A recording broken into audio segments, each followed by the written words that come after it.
Dan kalau kita bicara gerakan yang lebih besar, hadis Nabi kan sudah menjelaskan juga dalam hadis yang lainnya. Man tasabiqa minhum faminhum. Barang siapa orang yang memiliki sifat, perilaku, karakter terhadap sebuah kaum, maka kata Nabi, dijamin nih garansi Nabi, maka mereka termasuk kaum itu. Artinya setiap kaum akan memiliki pahatan yang sama, Gus. Setiap kaum, setiap komunitas, setiap mazhab akan memiliki pahatan yang sama. Karena Nabi Muhammad sekadar bicara ini wa mayan tu ila wahyu yuha. Kanjeng Nabi Muhammad kita berbicara dengan wahyunya. Jadi mustahil salah. Karena itu kita lihat saja pahatan Balawi dan Balawi yang lainnya sama enggak? Ya sama. Sekarang pahatan orang-orang yang beragama di negara Indonesia dan berpancasila apakah sama? Sama. Tidak penting siapa ormasnya, agamanya apa, tetapi selama mereka berpancasila, karena wajib hukumnya di Indonesia orang beragama plus berpancasila. Maka mereka memiliki pahatan yang sama, sifat nasionalismenya. Ketika sekarang kiainya, ulamanya, guru-gurunya sekarang dihujat habis-habisan, murid-muridnya yang membela kemuliaan dan martabat mereka. Dan orang-orang sekarang yang tidak membela ya jelas mereka pengkhianat, selesai kalau bahasa saya begitu. Ya, setuju saya. Saya mau jadi ingat hal lain ini, Kiai Alawi dan Mas Rifki. Si Rizik Syihab itu kan tahun-tahun kemarin di Jawa Barat kan protes soal patung yang dibuat oleh pemerintah daerah gitu. Saya jadi paham nih sekarang setelah penjelasannya Kiai Alawi ini. Ternyata Rizik Syihab itu maunya patungnya itu patung dirinya gitu loh. Patung Rizik lah itu. Yeah. FPI nggak akan protes. Betul. Karena makanya kita wajib menghancurkan patung Rizik Syihab. Wajib kita tuh karena dia sudah dijadikan berhala oleh pengikutnya. Oh iya bahaya nih Gus. Betul. Bahaya. Betul. Dan gitu. Ada video beredar itu kan dulu ada orang berdoa di depan baliho besar gambarnya Rizik Syihab. Dan betul. Ini kemarin juga ada video juga di mihrab di pengimaman sekelompok orang itu di depannya itu ada fotonya Habib. Ini gimana ini? Lah iya, kalau patung-patung yang dibuat pakai semen, pakai pohon itu kan mereka tidak bisa menggerakkan massa. Tapi patung-patung yang dijadikan berhala ini yang mampu menggerakkan massa, mampu demonstrasi, mampu sekarang menyerang, membabi buta, mampu sekarang bersifat anarkis lah. Kan ini harus kita hancurkan sebetulnya. Makanya dikatakan ini pemberhalaan. Makanya bahaya sekali gerakan Balawi ini.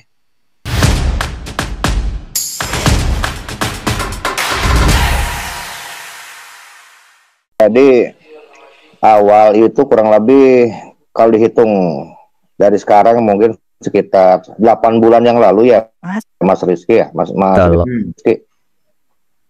Jadi dulu itu saya nggak begitu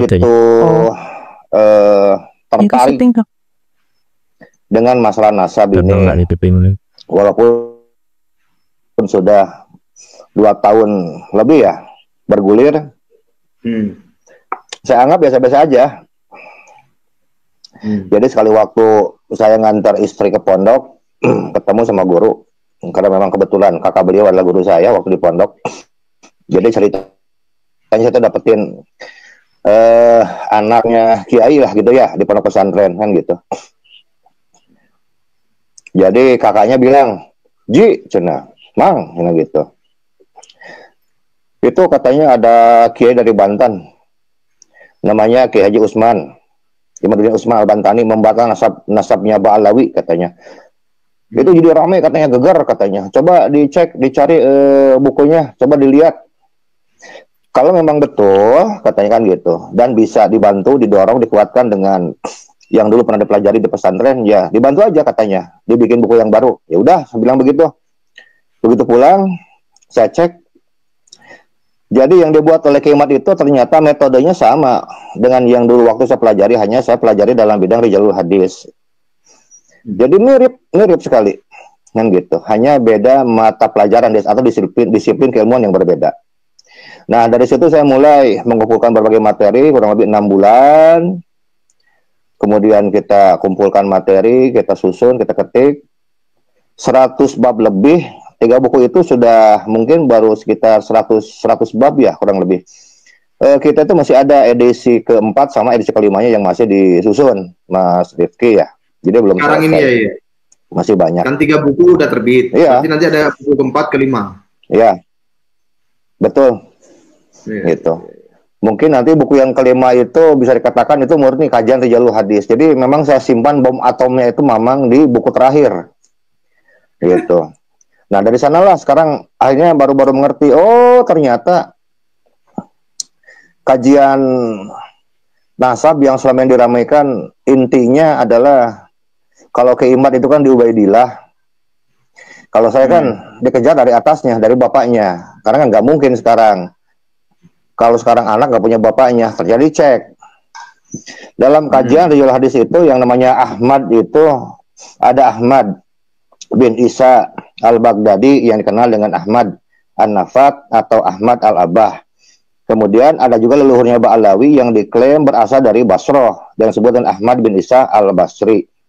Dan ada juga sekarang Ahmad bin Isa bin Ali, Ahmad bin Isa bin Ali bin Zaid, dan ada juga sekarang Ahmad bin Ali bin Isa bin Zaid. Yang sebagaimana itu saya dapatkan keterangan dalam kitab Tarikhnya At-Tabari. Jadi sekarang kita ketika bicara sekarang Ahmad bin Isa, Ahmad bin Isa yang mana yang mau kita bahas sebetulnya? Itu. Jadi jangan sampai kita salah menisbatkan nama seorang sehingga kita berbicara ngaler ngulon, nggak jelas kan begitu ya. Jadi dalam penelusuran saya bahwa yang dimaksud dengan Ahmad bin Isa itu ada Ahmad bin Isa al-Basri dalam kajian rijalul hadis itu orangnya tidak pernah ada, tidak pernah dilahirkan ke muka bumi. Apabila sekarang tidak pernah dilahirkan ke muka bumi, bagaimana mungkin dia punya anak yang namanya Ubaidillah atau Abdillah? Begitu, Mas Rifki. Boleh, saya mau nanya dulu, Yai Alawi. Berarti Ahmad bin Isa itu di dalam sejarahnya dikatakan sebagai salah satu perawi hadis begitu, sehingga diceknya melalui rijalul hadis atau bagaimana ya? Oh iya, kalau saya kan mengajarnya kan dari gelar keulamaannya, dia kan disebut dengan sebagai ulama besar, ahli hadis, mustahid bahkan kan begitu. Sedangkan yang namanya mustahid itu sudah menjadi pengetahuan umum dalam agama Islam bahwa mereka itu mewakili ahli hadis dan ahli fikih. Kalau kita bicara mustahid, artinya mereka adalah orang yang mereka memiliki sanad keilmuan, orang-orang yang memiliki jalur periwayatan hadis. Satu. Yang kedua, mereka adalah orang-orang yang memiliki banyak produk hukum dalam ilmu fikih. Contoh, kita bicara fakta. Yang namanya ulama, ahli hadis dan mustahid, contohlah Imam Abu Hanifah.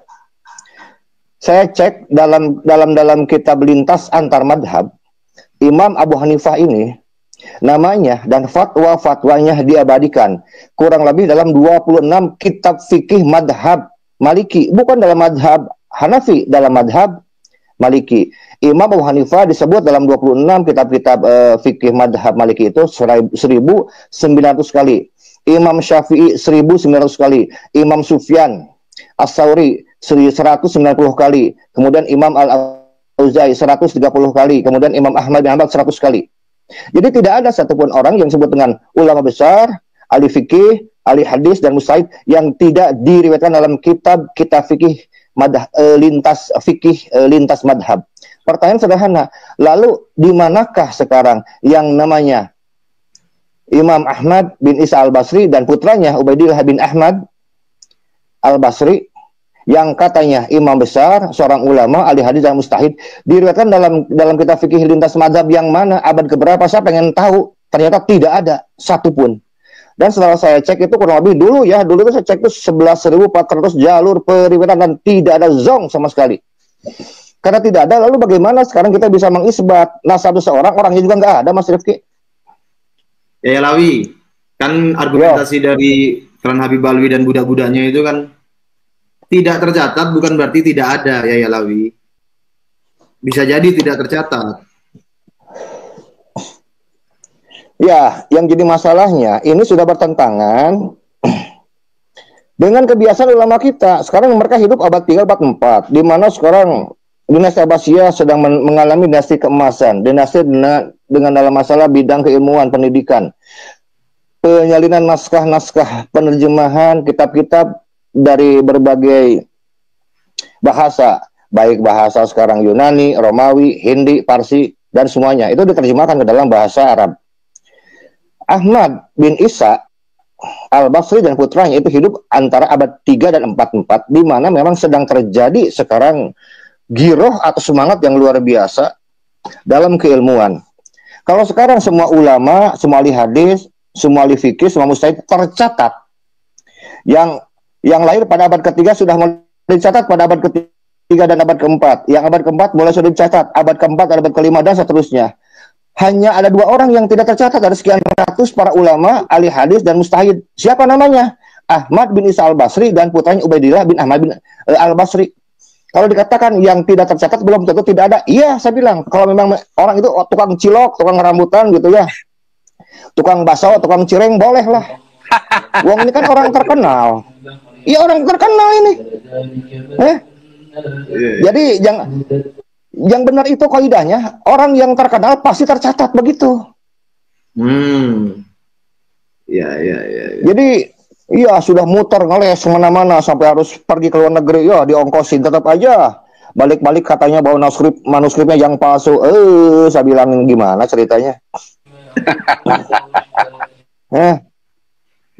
Saya mah saklek kan kajian rijalnya langsung.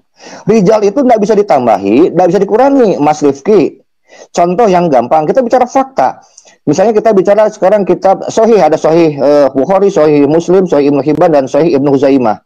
Ketika pemilik kitab ini wafat, otomatis tidak akan bisa bertambah yang namanya hadis-hadis berikut perawi hadisnya. Jadi tidak bisa ditambah dan tidak bisa dikurangi. Begitu pula dalam kitab-kitab sekarang Musnad, Mu'jam, Sunan, sebagainya. Perawi hadis itu sudah saklek, pasti akan tercantum. Kalau memang ada, ya mana? Dalam kitab apa? Maksudnya begitu. Itu Rumel itu Rumel iya, itu mah menunjukkan manuskrip apa namanya sanad hadis palsu. Gitu. Palsu ya? Itu kan katanya kan manuskripnya abad ke-13. Dalam salah satu riwayat yang saya cari tracking itu katanya keluar oleh Imam At-Tirmizi. Kalau memang betul itu sahih berdasarkan sanadnya Imam At-Tirmizi, pertanyaan sederhana, lalu mengapa dalam kitab Sunan At-Tirmizi riwayat tersebut tidak tercantumkan? Kenapa? Ya satu karena bukan ulama, dua karena tidak ada. Ya memang nggak ada. Sekarang kita dipaksa harus mengakui sekarang 2 orang ini sebagai ulama besar, ahli hadis, ahli fatwa, ahli fikih, mustahid, tanpa punya karya, tanpa punya guru, tanpa punya murid, tanpa kita tahu sekarang di mana ngajarnya, oh tiba-tiba jadi mustahid. Gimana ceritanya? Nyantrinya di mana ini sebetulnya? Ini guyon. Itu kerjaan saya yang begitu. Ya, nggak mungkin orang jadi ulama kalau nggak nyantai dulu tuh kan. Dan nggak ada yang namanya mustahid yang tidak punya fatwa. Kok tiba-tiba ada seorang mustahid tanpa fatwa diglorifikasi? Imam mustahid luar biasa, katanya mengalahkan Imam Syafi'i. Ya mana karyanya? Kita pengen tahu dong. Nggak ada seorang ulama yang tidak punya murid, tidak punya santri. Kita aja bukan mustahid, punya santri mah, punya karya tulis, dan itu nyata, dan itu fakta. Kita bicara fakta, faktanya mana? Jangan muter-muter jawabnya gitu. Coba tunjukin aja kitabnya. Dalam kitab apa? Ya Lawi, berarti ini udah fix ya, pasti paten ya? Ya paten atau memang nggak ada orangnya? Nggak ada orangnya. Ya. Itu ya Lawi, saya tuh penasaran dengan menelusuri 11.000 lebih jalur periwayatan itu berapa lama ya Lawi? 6 bulan. Jadi dicek satu-satu. Cek satu-satu. Nah makanya nanti dalam buku yang kelima nanti kita akan sampaikan ini misalnya dalam kitab Tarikh At-Tabari. Yang namanya Abdillah, Ubaidullah. Terus Abdillah itu siapa aja, bin siapa, nanti semuanya akan dirunut satu-satu. Yang namanya Ahmad itu Ahmad bin siapa aja yang ada. Satu kitab kita runut satu-satu. Makanya tunjukkan sama saya. Dalam kitab apa ada itu? Yang disebut ada itu. Terkonfirmasi dalam kitab apa sebetulnya? Kalau saya sudah tracking satu-satu kok. Kurang lebih 50 kitab saya tracking itu nggak main-main kan saya itu. Ya Ilawi, berarti umpamanya. Padahal kan gampang jawabnya. Ini ada dalam kitab abad 3, 4, 5, 6. Tinggal bilang gitu aja. Kitabnya kitab apa? Makanya yang paling gampang, ini kita bicara fakta. Sekali lagi, tidak ada seorang ulama, ahli hadis, ahli fikih, dan mustahid yang tidak tercatat dalam kitab fikih lintas madhab. Sekarang semua bisa tercatat kok, seperti tadi Imam Abu Hanifah tercatat dalam kitab-kitab sekarang madhab Maliki. Itu saya belum bicara tentang sekarang Imam Syafi'i tercatat dalam kitab apa saja, Imam Ahmad tercatat dalam apa saja, kemudian para mustahid lain yang sekarang tidak ada madhabnya, mereka tetap tercatat namanya, Kang. Fatwa-fatwanya ada, tetap hidup. Karena Al-Quran surat Yasin, dalam surat Yasin ayat 12 sebutkan kan, inna nahnu nuhyil mauta wa naktubu qaddamu wa asarum wa qaddamu wa asarum. Ciri orang hidup itu harus punya sekarang asarul hayah, harus ada jejak peninggalan kehidupannya. Itu mutlak, itu Quran ini yang ngajarin sama kita. Nah sekarang orang biasa aja harus ada jejaknya. Sekarang ulama besar, mustahid luar biasa, bisa mengalahkan Imam Syafi'i.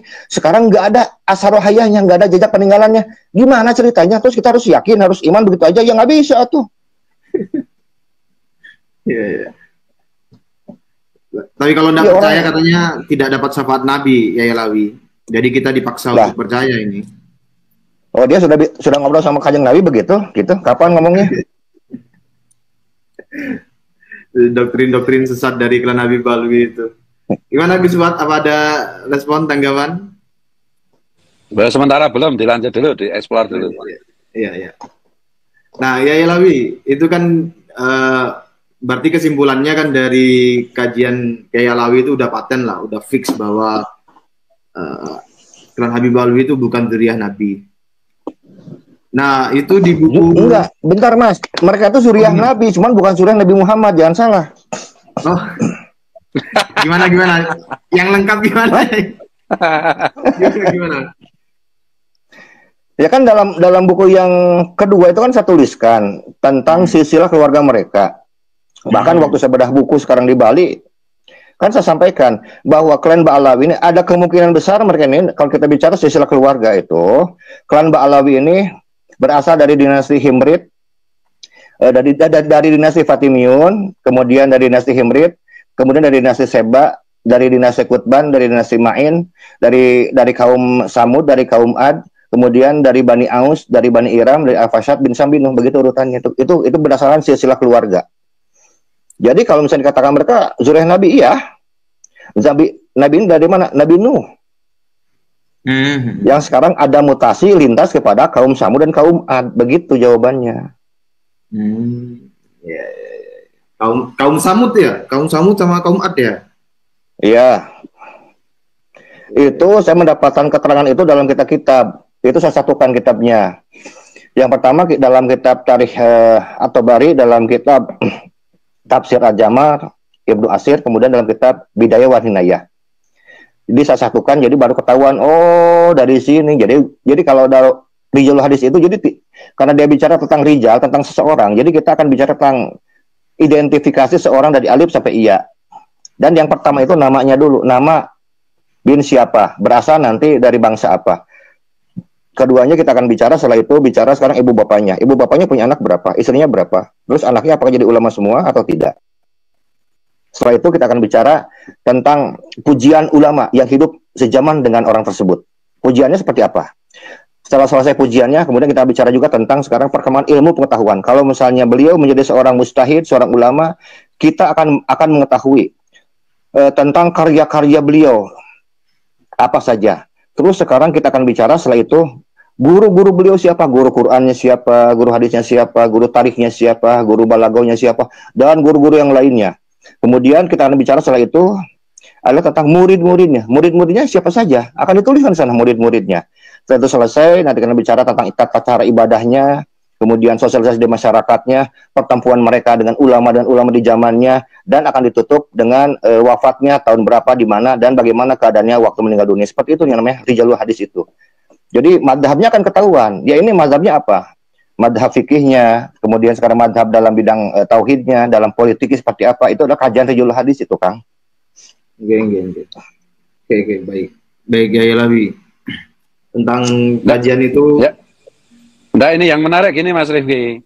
Ini Rabita Alawiyah harus memberi penghargaan kepada Kiai Alawi karena telah berhasil memberitahukan mengenai nasabnya para Habib Alwi ini, yang ternyata keturunan dinasti Fatimiyun, Himyar, terus apa tadi itu? Kaum Ad, Samud. Kaum Ad, Samud sampai Nabi Nuh. Nah, ini ini ini harusnya Robito Alawiyah itu kasih penghargaan kepada Kiai Alawi.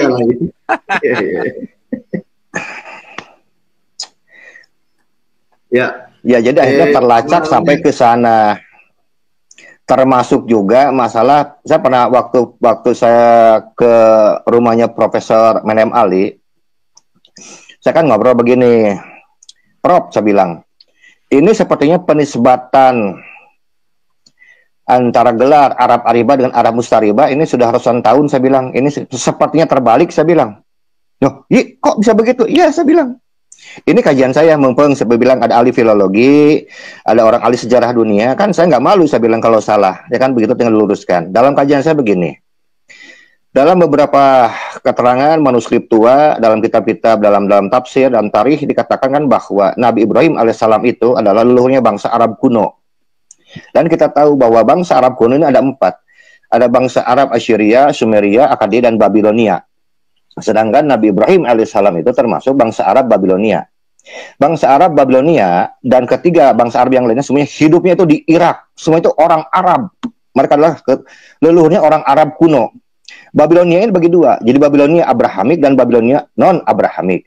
Sedangkan dari Babilonia Abrahamik ini dibagi menjadi Ismailiyah, Ishakiyah, dan Madianiyah, yaitu bangsa Madian yang sudah hilang. Artinya bahwa sekarang bangsa Arab kuno, Ismailiyah, dan sekarang Ishakiyah itu satu ayah. Ayahnya adalah Nabi Ibrahim. Jadi penerus bangsa Arab kuno adalah dari Nabi Ibrahim dan Nabi Ishak alaihissalam. Ternyata terbukti dalam kajian ilmu DNA zaman modern kita ini bahwa pemilik haplogrup J1 dan turunnya hanya dimiliki oleh bangsa Arab kuno.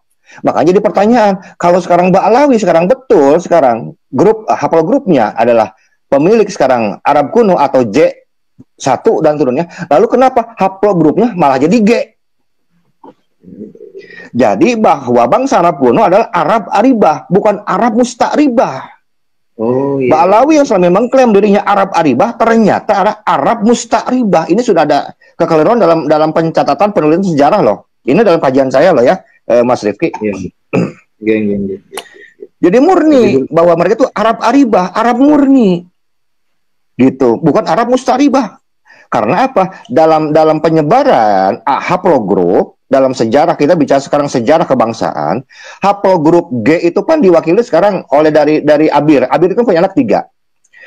Yang pertama itu kan Falih turun kepada Nabi Ibrahim alaihissalam, kemudian Samud dan Yoktan atau dengan bangsa Qohtaniun. Ya, kita mengenal seperti itu. Bahwa yang namanya Samud dan Qohtan itu tinggalnya itu di Yaman.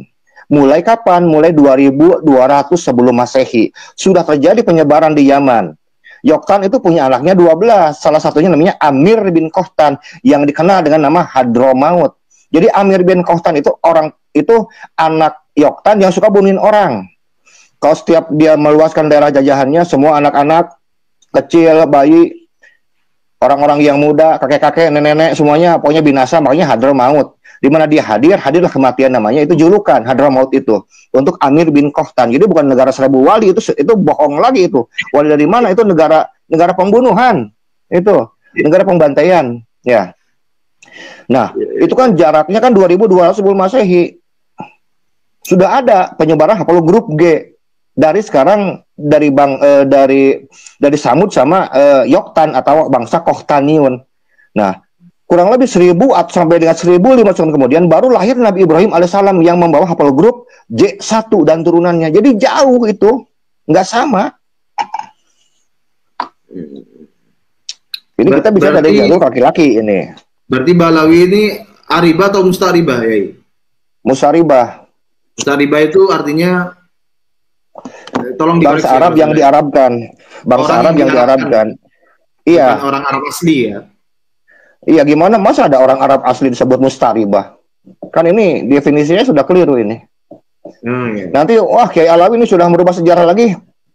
Bukan merubah sejarah. Kita riset. Kalau salah ya tinggal dijawab aja dengan riset lagi kan gampang. Saya tanya, Sekarang Nabi Ibrahim betul nggak sekarang leluhurnya bangsa Arab? Bangsa Arab kuno. Kalau betul, berarti betul kajian saya sudah selesai. Tinggal taslim aja gampang.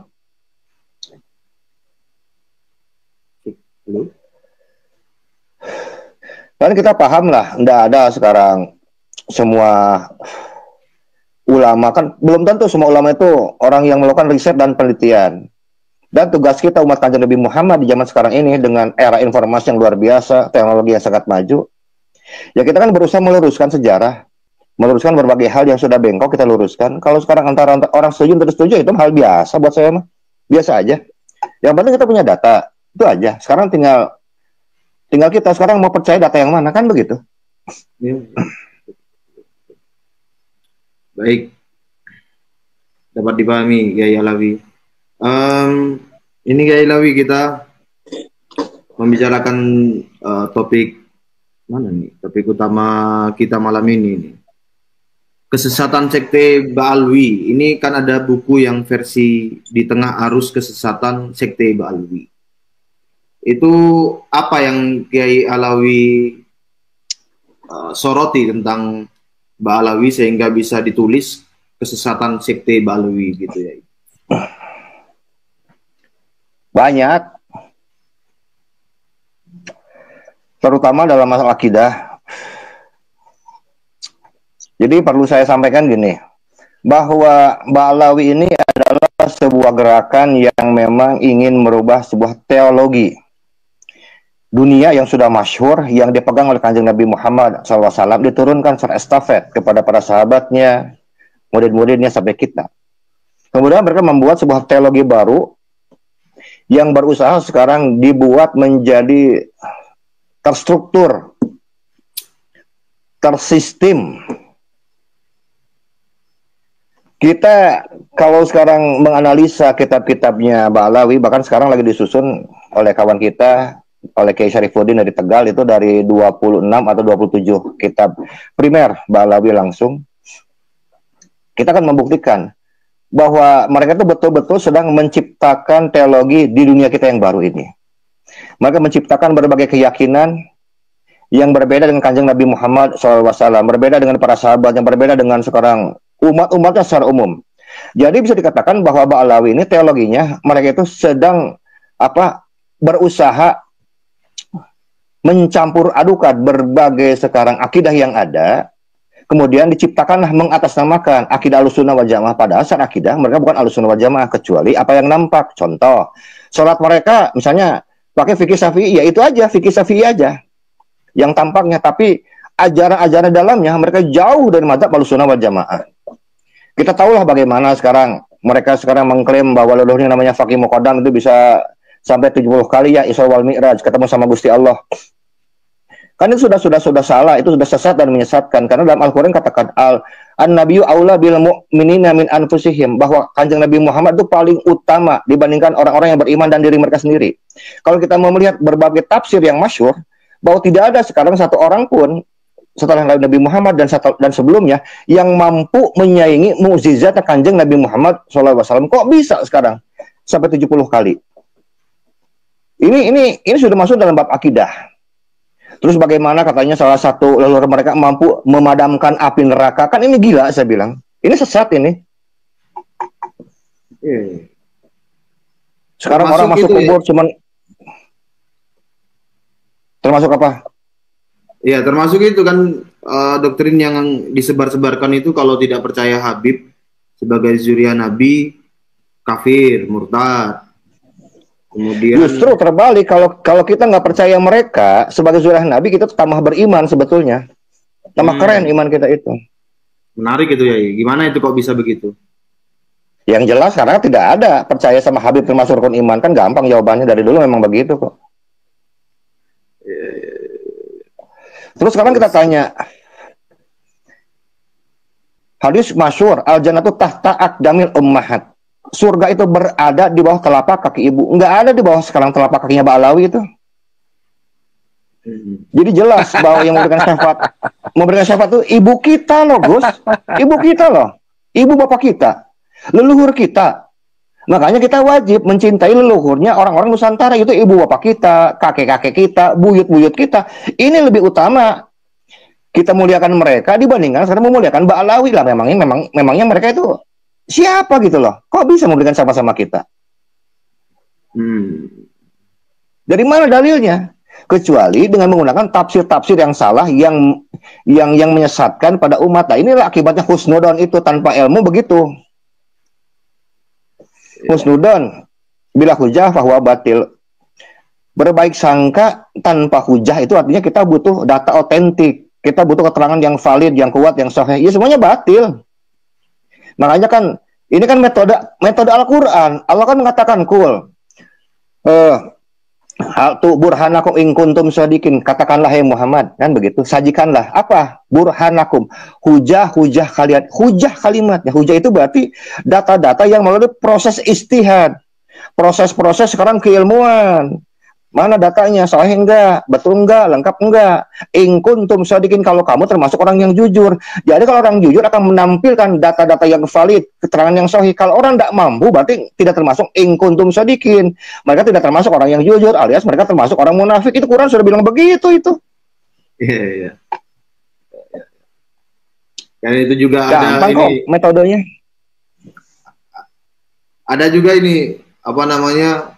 Kalau tidak mencintai Habib, percuma sholatnya, percuma puasanya, begitu Kiai Alawi. Dan itu kan seperti kata Kiai Alawi, dinasionalisasi begitu. Iya, itu mau di framing aja. Kita tanya dalilnya mana. Kalau sudah bicara hukum kita butuh dalil. Mana dalilnya? Yang menyatakan seorang orang tidak mencintai sekarang, tidak percaya bahwa Habib Zuriyah Nabi itu nggak dapat syafaat, sholatnya percuma, dalilnya mana? Kalau hadisnya mana? Kalau fatwa imam siapa seperti itu? Kan tidak mungkin sekarang seorang mustahil berfatwa tanpa berlandaskan hadis, itu mustahil. Ya baik. Gus Fuad kalau mau masuk langsung aja ya Gus Fuad ya. Kalau mau nyamber. Ya saya ngikuti dulu aja ini. Masih harus dieksplor ini tentang kesesatan para Habib. Ya Alawi, berarti ini Klan Nabi Balu ini termasuk sekte di dalam Islam atau ya, bikin sekte. agama baru? Ya Alawi. Iya, sekte. Bisa sekte, bisa agama baru. Kalau saya sebetulnya bagaimana definisi kawan-kawan? Kalau saya kan di sekte juga masuk, agama baru juga masuk. Ya kan begitu. Sekarang Ahmadiyah itu termasuk agama baru atau sekte? Lihat penyimpangannya. Bahkan penyimpangan sekarang secara akidah Ba'alawi ini jauh lebih banyak. Kalau kita bicara dibandingkan sekarang Ahmadiyah. Makanya buku yang akan kita cetak insya Allah bulan depan ini sebagai dorongan membuktikan pada masyarakat Indonesia bahwa Ba'alawi ini ya seperti yang terkandung dalam kitab-kitab mereka. Jadi kita nggak pakai fitnah-fitnahan, Kang. Kita pakai data langsung dari kitab-kitab primer mereka. Inilah ajaran mereka yang sesungguhnya dalam kitab-kitab mereka seperti ini. Terus apakah setelah kita sampaikan MUI masih akan tetap diam?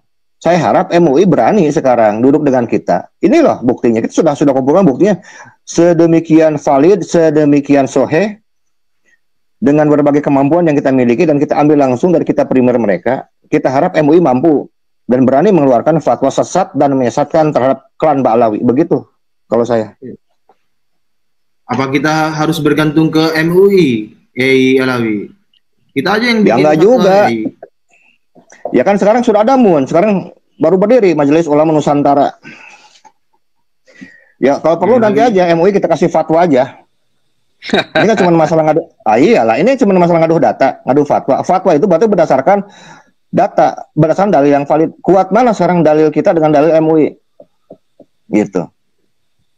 Itu mungkin Alawi, perlu dikasih sedikit bocoran perbandingan antara ajaran-ajaran Habib Ba'alawi yang cenderung menjadi agama baru atau sekte seperti Ahmadiyah itu, dibandingkan dengan ajaran-ajaran waktu dinasti Fatimiyah itu berjaya. Itu kira-kira di mana letak kesamaannya? Kesamaannya itu Gus dalam pemberhalaan. Jadi mereka menciptakan kan teologi, mereka harus mencari seorang idola, seorang tokoh yang mampu diberhalakan. Nah inilah yang terjadi dalam dinasti Fatimiyah, kemudian sekarang kan diadopsi sekarang ya oleh Ba'alawi. Contoh lah, kan dalam buku saya itu dikatakan juga, saya terangkan di sana. Bagaimana sekarang ada penisbatan imam besar, imam jumbo. Ini kan mirip-mirip dengan kaidah Syiah.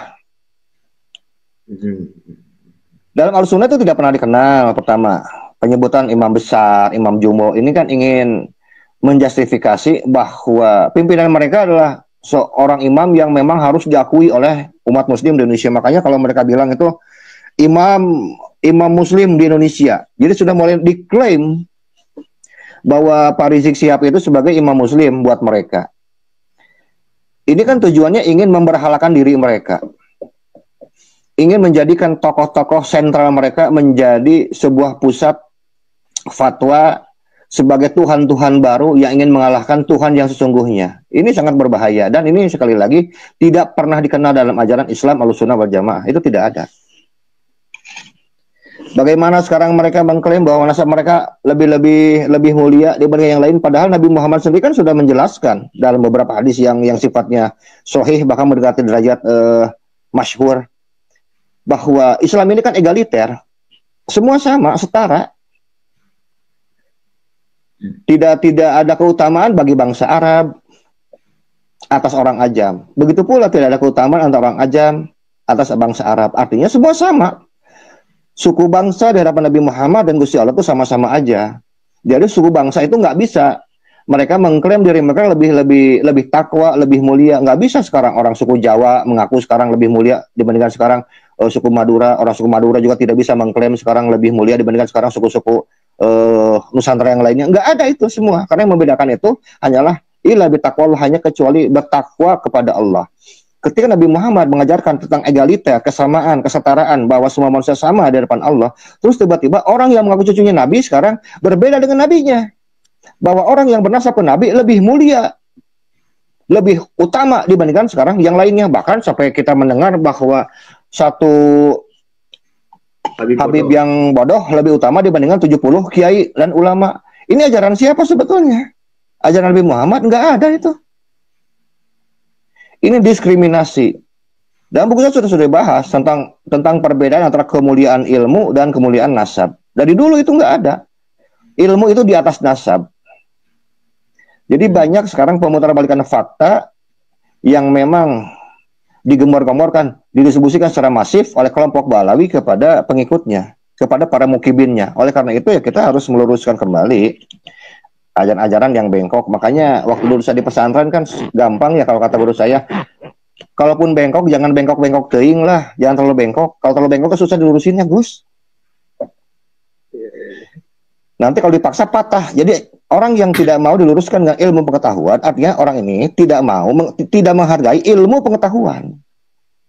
Ini bukan masalah inilah kitabnya, bukan masalah ini kitabnya. Kalau salah masalah aja. Ini fatwanya Habib Anu, Said Anu, kalau salah ya salah aja, udah begitu. Kenapa harus malu? Kenapa harus takut?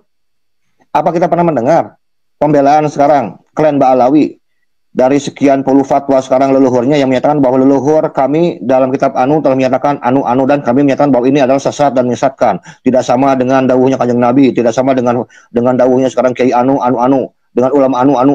Ada nggak sekarang pembelaan seperti itu? Nggak ada. Kenapa? Kok sekarang penyesatan dibiarkan?